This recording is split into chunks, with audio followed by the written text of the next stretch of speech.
Okay, here we have a graph and we want to write the equation of the graph, and we can decide if it's going to be easier to use a sine or a cosine function. The first thing I'm going to do is mark where the baseline is. We'll go right through the middle so I can see that that's through the center. It goes up 1, 2, 3 that way and down 1, 2, 3 that way. So the baseline is at 2. So then I see that at 0, it's at its minimum.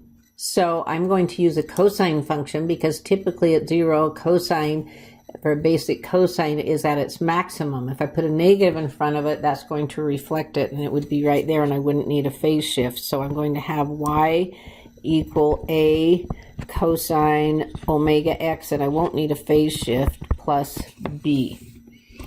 So you're going to use the cosine. If I use the sine, I'd have to do a phase shift as well. We see from when we counted from the baseline 3 that the a is 3, so that's going to be 3 cosine. And now let's look and see what the period is to determine omega. It's at its minimum. It cycles back to its minimum, and it looks like that is n pi.